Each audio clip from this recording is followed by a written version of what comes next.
আমার আল্লাহ করলো ঘোষণা, আজ কিন্তু অসুবিধা হবে না। আল্লাহ বলে আমি পাঠিয়েছি, শাহরুখ তুমি বলে দাও না আল্লাহ খলাকাল মাউতা ওয়াল হায়াত, আমি মউত থেকে হায়াত দিয়েছি। তোমার মায়ের গর্ভে ছেলে আমি সংরক্ষণ করার দায়িত্ব নিয়েছি। হাল আতা আলাল ইনসানি হিনুম মিনাদ দাহরি লাম ইয়াকুন শাইয়াম মাযকুরা, তোমাদের একটা সময় ছিল কোনো উল্লেখযোগ্য ছিল না, তোমরা না বলতে পারতে, না শুনতে পারতে, না কোনো জায়গায় চলতে পারতে। আমি আল্লাহ খান শক্তি দিয়েছে, বাক শক্তি দিয়েছে, চলার ক্ষমতা দিয়েছে, বলার ক্ষমতা দিয়েছে, দেশের ক্ষমতা দিয়েছে, কর্মর ক্ষমতা দিয়েছে। আমি আল্লাহ সব দিয়েছে রে বান্দা। দেওয়ার পরে আমি আল্লাহ বলি তোদেরকে পরীক্ষার জন্য বানিয়েছি। আল্লাহ বলছে খলাকাল মাউতা ওয়াল হায়াত, আমি আল্লাহ পাঠিয়েছি। আমি আল্লাহ আবার কবরে ডাকবো, মধ্যবর্তী সময়টা পরীক্ষার জন্য বানিয়েছে। এবার একটু সমীক্ষা করার কথা, হালকা করে বুঝে আবার লাইনে চলে যেতে হবে। এবারে বন্ধু বলো আল্লাহ পরীক্ষার জন্য পাঠিয়েছে। আমরা পরীক্ষার ইমতিহানের জায়গায় আছি কিনা? পরীক্ষার মাপটা কতটা? খলাকাল মাউতা ওয়াল হায়াত, মউত আর হায়াত মানে মায়ের গর্ভে থেকে আল্লাহ জীবিত করেছে, কবরের গর্ভে আল্লাহ ডেকে নেবে। মধ্যবর্তী সময়টা পরীক্ষার জন্য বানিয়েছে। কিসের জন্য? ভালো করে বলেন, কিসের জন্য? পরীক্ষার জন্য। এবার এই পরীক্ষায় ইমতিহানের জায়গায় আছে। ও সোনার বন্ধুরে, এই ইমতিহানের জায়গায় আমরা পরীক্ষা দিতে আসি। এক বন্ধু বহুত দূর অতিক্রম করে বেড়াতে যাচ্ছে, যেতে যেতে একটা কবর পড়েছে। কবরটা একটু ভাঙা, তার ভিতরে লক্ষ্য করে দেখে একজন নামাজ পড়ছে। করিম ভাই দেখছে কবরের ভিতরে একজন নামাজ পড়ছে।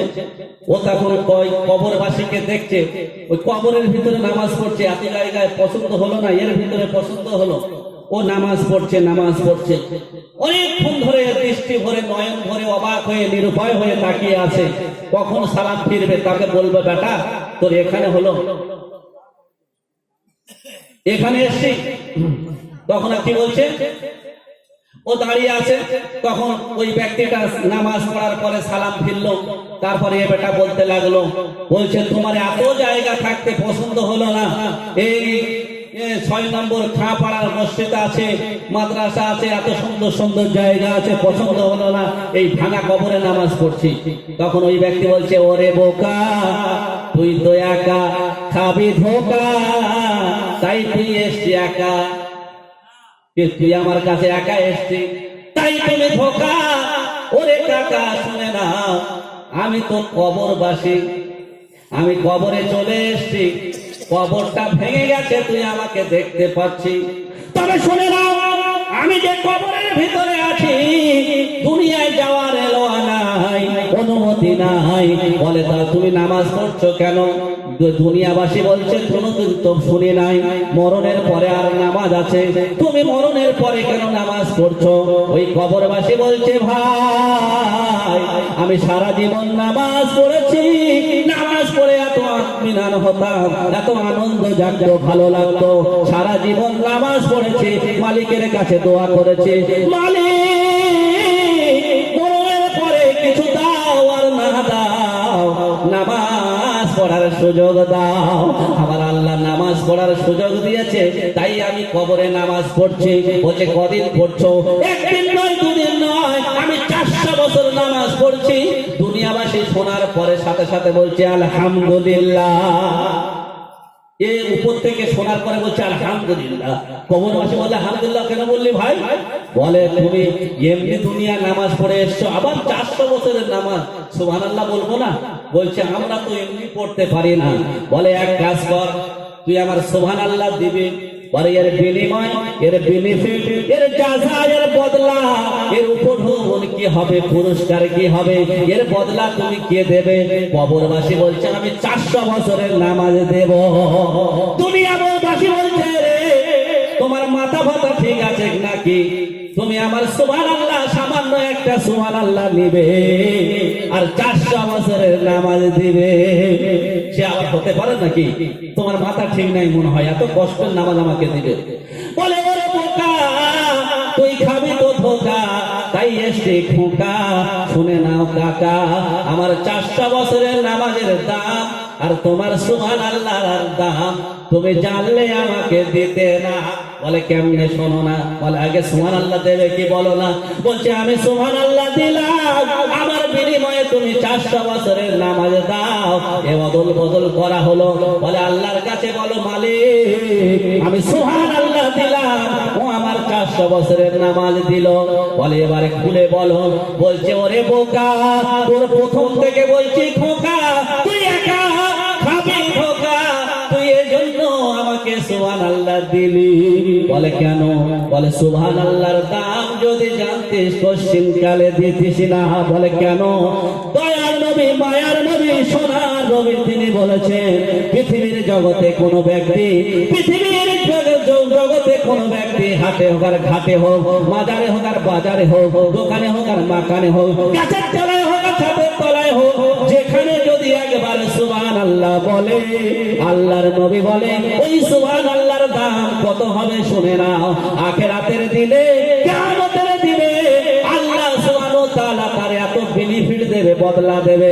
একটা সুবহানাল্লাহর বিনিময়ে আমার আল্লাহ একটা জান্নাতে ফলের গাছ বসিয়ে দেবে।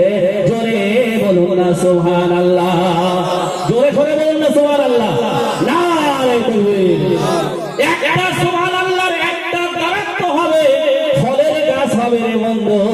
আল্লাহর নবী সাদা মাটাই করে বলেন রে, ওই গাছের বিশ্লেষণ ব্যাখ্যা দিয়েছে আল্লাহর নবী। ওই বিশ্লেষণ ব্যাখ্যা দিতে গিয়ে নবী বলছেন, ডেফিনিশন দিতে গিয়ে বলছেন ওই একটা গাছ হবে তেজ রফতার ঘোড়া, যে ঘোড়াটা দ্রুত গতিতে দৌড়াতে পারে, দ্রুত গতিতে রেস করতে পারে। ওই ঘোড়াকে দৌড়াবে, ওই ঘোড়া ছুটে ছুটে যাবে, 100 বছর যাবে, 200 বছর যাবে, 300 বছর যাবে, 400 বছর যাবে। দয়ার নবী মায়ার নবী বলছে শুনে না, 500 বছর পর্যন্ত দৌড়াবে। ওই 500 বছর দৌড়ে দৌড়ে যত দূর যাবে, ওই ফলদার দ্বারা তোর গাছটার ডালপালাগুলো ওই 500 বছরের দূরত্ব হবে। একবার জোরে বলা যাবে না সুবহানাল্লাহ। দুনিয়াবাসী অবাক হয়ে গেছে, বলছে আমার সুবহানাল্লাহর দাম যদি এত হয় তাহলে তোমার 400 বছরের নামাজের দাম কত হবে? তুমি বুঝলে না, আমাকে দিয়ে দিলে। কবরবাসী বলছে ওরে বোকা, তাই তো খাবি ধোকা। এবার তুমি স্কুলে চলে যাও। আপনাদের বাড়ির ছেলেপুলেরা স্কুলে যায় কি যায় না? যায়। একটা বছরে পরীক্ষা হয়। এই পরীক্ষার একটা সীমারেখা থাকে, 3 ঘন্টা মাপে পরীক্ষা হয় কি হয় না? ধরে নাও আপনার বাড়ির সকিনা পরীক্ষা দিয়েছে কি দেয় না? পরীক্ষা 3 ঘন্টা মাপে পরীক্ষা ছিল। সমীক্ষা করার কথা বলছি, দূরে আদুরে যারা দাঁড়িয়ে আছে বন্ধুরে একটু সমীক্ষা করার কথাটা হালকা করে শুনে নাই। আমি বোঝাতে চাই, বোঝাতে পারবো না, হালকা করে শুনে নাও, অসুবিধা থাকবে না। এই সকিনা যখন পরীক্ষা দিতে গিয়েছে, 3 ঘন্টা মাপের পরীক্ষা ছিল, আর সেখানে একটা প্রশ্ন ছিল, প্রশ্নের অ্যান্সার ছিল, একটা শর্ট কোশ্চেন ছিল। শর্ট কোশ্চেনের উত্তরটা ছিল, অ্যান্সারটা ছিল টিক চিহ্ন। টিক চিহ্ন, এরকম টিক চিহ্ন দেয়, জানো তো আপনারা? সবাই জানে ভালো কচু আলু হলে অল্প জলে সেজে, আর ভালো ঘরের ছেলে হলে সোজা কথা বলে। আর কিলতে লাগবে না, মারপিট করতে লাগবে না, সহজে বুঝবে। বাংলা ইংলিশ তো শুধু সাদা ভাষায় কথা বলছে। ওই সকিনা টিক চিহ্ন দিতে পারলো না। যখন চলে এসছে ইমাম সাহেবের কাছে মক্তবে পড়ে সকিনা, যখন ইমাম সাহেব বলছে এই সকিনা কি পরীক্ষা দিয়েছি দেখাস না, যখন কোশ্চেনটা হাতে নিয়ে বলছে এই টিক চিহ্নটা তুই দিয়েছিস, তখন হুজুর বলছে, সাদ্দাম ভাই বলছে না তুই টিক চিহ্ন কেন দিলি না, 2 নাম্বার তো পাবি না। তখন সকিনা তো বোঝে না, হুজুরের কথা শুনে বাড়িতে চলে গেছে। যদি বাড়িতে গিয়ে 6 নম্বর মার্কেটে ভালো দোকান থেকে 120টা খাতা কিনেছে। কত? 120টা খাতা, 120টা খাতা কিনেছে। ইউজান ধরো 100টা পেন কিনেছে, 10 টাকার 7টা পেন, 100টা কিনেছে। ওই সকিনা ও তো আর বোঝে না, 2 নাম্বার পাওয়ার লাগে। বাড়িতে বসে বসে ওই ঠিক চিহ্ন দিতে দিতে দিতে দিতে 100টা পেনের কালি যদি শেষ হয়ে যায়, 100টা খাতা যদি ভরে যায়, আপনারা বুদ্ধিজীবী জ্ঞানী মানুষ আপনারা বলবেন 2 নাম্বার পাওয়া যাবে। পাওয়া যাবে না কেন? ও আপনারা ভালো বোঝেন, আপনাদের মেধা ভালো আছে, বুদ্ধি ভালো আছে, বোঝাতে লাগবে না, হালকা করে শুনে নাও, অসুবিধা থাকবে না। আমি সারুন সেটাই বোঝাচ্ছি, বলো না ওই সকিনা 100 পৃষ্ঠা খাতা কেন, 1000 পৃষ্ঠা খাতা যদি ঠিক চিহ্ন দিয়ে ভরিয়ে দেয়, ও 2 নাম্বার তো দূরের কথা, 1 নাম্বার পাবে না। বলে ও তো পরীক্ষার হল থেকে বেরিয়ে এসে ওই হলে বসে যদি দিত 2 নাম্বার পাওয়া যেত। ওই কবরবাসীর দিকে ফিরে যাও, আরে এই ঠিকানাটা নিয়ে চিন্তা ভাবনা নিয়ে কবরবাসীর দিকে ফিরে যাও। কবরবাসী বলছে, ভাই রে আমার চোখ বন্ধ হয়ে গেছে, আমি মৃত্যুর খাতায় নাম লিখে দিয়েছি, কবরবাসী হয়েছে। দুনিয়ায় পরীক্ষার জায়গা ছিল, আমার আল্লাহ বলেছিল, আল্লাযী খলাকাল মাউতা ওয়াল হায়াতা লিয়াবলুয়াকুম আইয়ুকুম আহসানু আমালা। মায়ের গর্ভ থেকে আসা কবরের গর্ভে যাওয়া পর্যন্ত তোমার আপনার জিন্দেগিতে পরীক্ষা ছিল। এই পরীক্ষার জিন্দেগিতে তাস পিঠে আর বউ পিঠে জিন্দেগিটা সময় কাটিয়ে দিয়েছে, রঙের বেলায় জীবনটা কাটিয়েছে। ও আমার বন্ধু রে, যিনি হারাম হালাল খেয়ে খেয়ে গোড়ালি উঁচু করে চলেছে, বুক ফুলিয়ে চলেছে, রাজনীতি দুর্নীতি সবকিছু করেছে, এবারে কবরে চলে এসেছে। বন্ধু রে, ওই পরীক্ষার জায়গা থেকে বেরিয়ে এসেছি আমি। 100 বছর কেন এই কবরে 400 বছর নামাজ পড়ছে, এই 400 বছর কেন যদি 4000 বছর যদি নামাজ পড়ে, ওই রকম তোমার বাচ্চার মতো স্কুলের স্টুডেন্টদের মতো 2 নাম্বার কেন, 1 নাম্বার পাওয়া যাবে না? তুমি বেঁচে আছো কত সৌভাগ্যবান, তুমি সুবহানাল্লাহ পড়ছো, আল্লাহর বেনিফিট পেয়ে গেছো, যা যা পেয়েছো বদলা পেয়েছো। কবরে চলে যাওয়ার পরে কোনো বদলা পাবে না। আমি তাই বোঝাতে চাইলাম, ও সোনার বন্ধু, দয়ার নবী, মায়ার নবী, সোনার নবী, তিনি বলেন মানুষ মরে যাওয়ার পরে সব আমল বন্ধ হয়ে যাবে। আমার নবী বলছে, কে বলেছে বন্ধ হবে? ইদা মাতাল ইনসান ইনকাতা আমালুহু ইল্লা মিন সাদাকাতিন জারিয়াতিন আও ইলমিন ইয়ানতাফাহু বিহি আও ওয়ালাদিন সালিহিন ইয়াদউ লাহু। দয়ার নবী, মায়ার নবী, সোনার নবী, তিনি বললেন মানুষ মরে যাওয়ার পরে সমস্ত আমল বন্ধ হয়ে যাবে। তুমি চিন্তা করেছো, আমার বাপ মা কবরে চলে গেছে, আমরা এসি গাড়িতে বাস করি, আমরা ঘরে খাট পালন করে শয়ন করি, আমার মায়ের মাথার উপরে কেউ পাকাটা লাগিয়ে দিল না, আমার মা কেমন কষ্টে আছেন আমি জানি না। আমার নবী বলেন, সুবর্ণ সুযোগ এসেছে, গোল্ডেন চান্স এসেছে, তোমার মা হাওয়া খাবে, তুমিও হাওয়া খাবে। বলে কেমন? শুনে নাও। যেমন বলছে, যদি কোনো মাদ্রাসায় যদি আল্লাহর ঘরে যদি একটা পাকা টাঙ্গিয়ে দিতে পারো, ওই পাকার হাওয়া খাবে স্টুডেন্টরা, হুজুরেরা, দিনের কলমা পড়বে, হাদিস পড়বে, কোরআন পড়বে। আল্লাহ রাব্বুল আলামিন নবীর মারফতে জানালেন, ওই বাচ্চারা হাওয়া খাবে, দিনের মানুষেরা হাওয়া খাবে, দিনের ব্যক্তিরা হাওয়া খাবে। তোমার মায়ের কবরে আমার আল্লাহ জান্নাতের হাওয়া পৌঁছে দেবে। জোরে বলুন না সুবহানাল্লাহ। নারে তাকবীর। আল্লাহর নবী বলছে, বান্দারে, আল্লাহ বলছে, আমার আল্লাহ বলছে, শুনে নাও রে, আমি আল্লাহ তোমাদেরকে সুবর্ণ সুযোগ দিয়েছি, তুমি মরে যাওয়ার আগে কয়েকটা আমল করে যাও, এই আমলের বিনিময়ে তুমি কবরে পাবে। পাবে কি পাবে না? নেক সন্তান রেখে যাও, যে সন্তান তোমার জন্য দোয়া করবে, তোমার কবরে শুয়ে শুয়ে নেকি পেতে থাকবে। আমি ওদম শাহরুল এই বিভিন্ন জায়গায় বিভিন্ন জেলায় এই দিনের কথা বলছি, যখন আপনারা শুনবেন উপকৃত হবেন, নামাজ পড়বেন। আমি কবরে শুয়ে যদি মরে যাই, কবরে শুয়ে শুয়ে নেকি পেতে থাকবো। আমার পিতামাতা ভূমিকা পালন করেছে, কবরে শুয়ে শুয়ে নেকি পেতে থাকবে। আপনাদের কাছে আর বিলম্ব করব না।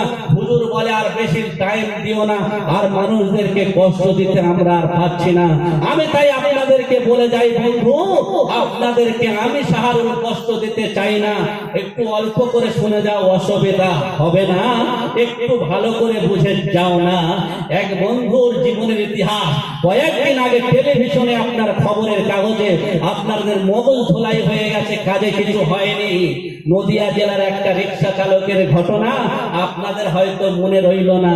আমি শাহরুল স্মরণ করে দিয়ে যাচ্ছি, অসুবিধে নিও না। রিক্সা চালক কি করেছে? মজদুরি খেটে খেত, লেখাপড়া জানতো না। শিক্ষক দিবসের দিনে ওই সমস্ত শিক্ষক মন্ডলী আর সমস্ত স্টুডেন্টরা গিয়ে ফুলের মালা নিয়ে, তোড়া নিয়ে, মিষ্টি নিয়ে রিক্সা চালকের বাড়ি হাজির। সোশ্যাল মিডিয়ায় ভাইরাল হয়ে গেল। সে তো লেখাপড়া জানতো না, মাস্টার ছিল না। কি এমন করেছে বলো না? মাস্টারদের সেদিনে আভ্যন্তনা জানানো হবে কি হবে না? ও তো মাস্টার ছিল না, আভ্যন্তনা কেন দিল, ওয়েলকাম কেন দিল? ও আমার প্রিয় বন্ধু রে, সেদিনে জানা গেল সোশ্যাল মিডিয়ায়, সেটা সমীক্ষায় এসে গেল, ওই ব্যক্তি মাস্টার ছিল না, ডাক্তার ছিল না, লেখাপড়া জানতো না, কিন্তু লেখাপড়ার পিছনে ভূমিকা ছিল কি ছিল না? রিক্সা চালিয়ে বাড়িতে আসতো, ফেস্টুন দেখতো, ব্যানার দেখতো, আর ওই রকম সার্কুলার দেখতো, পেপারের কাগজ দেখতো, পড়তে পারতো না, চিন্তায় ভেঙে পড়তো। আল্লাহ চোখ দিয়েছে, ওই চোখে সবাই পড়ে, আমি পড়তে পারি না, আমি রিক্সা চালক হয়েছে, আমি কাউকে চোখ বন্ধ বানাবো না। প্রতিদিন রিক্সা চালিয়ে 2 পয়সা 4 পয়সা যা রোজগার করতো, ওই টাকা নিয়ে কিছু কৌটার ভিতরে রেখে দিত। বছরে একটা টাকা জমা হতো, স্কুলদের কর্মচারীর হাতে তুলে দিত, মাস্টারের হাতে তুলে দিত। ও মাস্টার মশাই, আপনার স্কুলের ছাত্ররা যারা গরিব দুরাবাদুরস্ত আছে, লেখাপড়া করার মতো পরিস্থিতি নাই, খাতা পেন কেনার মতো তাদের অবস্থা নাই, তাদেরকে খাতা পেন তুলে দাও। প্রতি বছর ওই রিক্সা চালক খাতা পেন তুলে দিত। তার লেখাপড়ার পিছনে ভূমিকা পালন করেছে শিক্ষকরা সবাই মিলে, স্টুডেন্টরা সবাই মিলে ওই রিক্সা চালকের গলায় ফুলের মালা দিল। একবার জোরে বলা যাবে না সুবহানাল্লাহ? শিক্ষার কি মর্যাদা! ওরে দোস্ত, আপনারা বলবেন দুনিয়ার শিক্ষার তো দাম আছে, তাই তাকে কাম দেখিয়েছে গলায় ফুলের মালা। তুমি আমাদের শোনাচ্ছ আজকের রাতের বেলা, ও তো দাম আছে বেলা। আমি বললাম, ওরে বন্ধু রে, ও দুনিয়ায় দাম আছে, আমার পুরান হাদিসের আখিরাতের দাম আছে, দুনিয়ায়ও দাম আছে। আপনাদের পিছনের একটা ঘটনা ছোট্ট করে মনে করে দিব, অসুবিধা নেবে না। ওই রকম একটা রিক্সা চালক ছিল, মারা গিয়েছিল, যাওয়ার পরে কবরে দাফন করা হয়েছিল। মসজিদের ইমাম সাহেব কবরে দাফন করে কবরে নেমেছিল, দাফন করে চলে এলো, পকেটের হাত দিয়ে দেখলো আর জরুরত কাগজটা আর নাই। কোথায় পড়ে গেছে? চিরুনি তালাশ করতে করতে দেখে মনে হয় কবরে পড়ে গেছে। আলেম ওলামাদের ডেকে আনা হলো, কুতুব ভাইকে ডেকে আনা হলো, মুফতি সাহেবকে ডেকে আনা হলো, সাদ্দাম ভাইকে ডেকে আনা হলো, সবাইকে ডেকে পরামর্শ হলো। মানুষ তো মরে গেল, দাফন করে হলো, এক্ষুনি কি আবার কবরটা খনন করা যাবে? বলে কয়েক ঘন্টা আগে তো না, সামান্য 5 মিনিট 10 মিনিট আগে মারা গেছে, কবরটা খনন করলে কোনো অসুবিধা নেই। কবরটা খনন করা হলো। ও প্রিয় হাজিরিন, আমার মা বোনেরা, আমার ভাই জানেরা, আপনা জানেরা রে, আপনাদের স্মরণ করে দিয়ে যাই, ওই ব্যক্তিটার কথা বলে যাই যে ব্যক্তিটা কবরে মারা গেছে, রিক্সা চালক ছিল, লেখাপড়া জানতো না, কবরে দাফন হলো, কবর বন্ধ হলো, কিছুক্ষণ পরে খোলা হলো, তারপরে দেখা গেল ওই কবরে ফুলের মালা, ফুলের বাগান বেড়ে গেল। জোরে বলুন না সুবহানাল্লাহ? অল্প বলছি না, ঘটনা আপনাদেরকে রটিয়ে দিচ্ছি। দিচ্ছি না, আপনাদেরকে স্মরণ করিয়ে দিচ্ছি। ওরে আমার বন্ধুরে, ওই ব্যক্তিটা কি আমল করেছিল আলেম ওলামা সেদিনে ডেকে আনা হলো, বলছে কি আমল করেছিল। রিক্সা চালককে তার পরিবারকে ডাকা হলো, ওই করিম ভাই ভাই আমল করেছে তাই। এরা বলে তো সাদাসিধে মানুষ ভাই, কোন মহামারী আমল দেখি নাই। সবাই বলে চলে গেল। না না, পরিবারের মধ্যে তার ওয়াইফকে ডাকা হলো, বিবিকে। বিবি সবার খবর জানবে, নিজের স্বামীর অর্ধাঙ্গিনী, মনের সঙ্গিনী, হৃদয় রঙ্গিনী জানবে কি জানবেনি, তাকে ডাকা হলো। বিবিকে ডাকা হলো, ও রিক্সা চালকের বিবি, বলো তুমি, তোমার স্বামী ছিল না কোনো আসামি, কি আমল করেছে বলো এখনই। প্রাণ প্রিয় বন্ধুরে, কি আমল করেছিল? সবাই বলেছিল সাধারণ মানুষ ছিল, লেখাপড়া জানতো না। বিবি ওটাই বলেছে, আমার স্বামী মূর্খ ছিল, লেখাপড়া জানতো না, কোরআন পড়তে জানতো না। কি আমল করেছিল বলো না। সেদিনে বিবি কি বলেছিল ভালো করে শুনে নাও না। বিবি বলেছিল, আমার স্বামী ওই একটা মার্কেট থেকে সাধ্যমতো মূল্য দিয়ে কোরআন কিনে বাড়িতে এনেছিল, বেচারা পড়তে পারেনি। কি করেছে শুনে নাও। বলছে প্রতিদিন রিক্সা চালিয়ে এসে আর কোরআনটা নিয়ে করে বসতো, পড়তে পারতো না, চোখের পানি ছেড়ে কাঁদতো আর বলতো, মালিক তোমার কোরআনের পানি আমি চোখ থাকতে পড়তে পারিনি, তোমার কোরআনের পানি চোখ থাকতে পড়তে পারিনি। প্রতিদিন হাত বুলিয়ে যেত। আলেম ওলামারা সেদিনে শ্রমিককেই বলেছিল, ওই ব্যক্তিটার এই আমল কম কিসে, কোরআন পড়তে পারেনি, আল্লাহর প্রেম বিলাপ করার জন্য আল্লাহর বাণীটা প্রতিদিন চোখ বুলাতে ছাড়িনি। আমরা পড়তে পারিনি, হতভাগা মুসলমান। আল্লাহ সময় সুযোগ দিয়েছে, আপনাদের বাচ্চাদেরকে মক্তবে পাঠাবে, কিছু টাকা দিয়ে সহযোগিতা করবে, ভাতে পান্তায় তাদেরকে সময় দেবে, ভাতে পান্তায় খাওয়াবে, তেল দেবে, তরকারি দেবে, আলু দেবে, তুমি তাদের জীবনের ইতিহাস বেনে যাবে। আল্লাহ তোমার কবরে ফুলের মালা দিতে পারে কি পারে না? বাচ্চা যদি মক্তবে পড়াতে পারে, যদি তার বাপের কবরে আজান মাফ হয়ে যায়, বাচ্চা যদি ওই রকম যদি কোরআন হাত বুলিয়ে যদি নাজাত পায়, আমি আপনাদের বলি ভাই, 5টা মিনিট সময় চাই। কেউ কাউকে উঠতে আমি দেখি নাই। আমার সোনার বন্ধু, কেউ উঠে যাব না, আর আপনাদের কষ্ট দেব না, তবে হালকা করে শুনে নাও, অসুবিধা থাকবে না। আমার প্রিয় হাজিরিন বন্ধুরে, তাহলে ওই ব্যক্তিটা চোখ বুলিয়ে যদি আল্লাহর সম্বন্ধে পৌঁছায়, আল্লাহর পেয়ারা হতে পারে।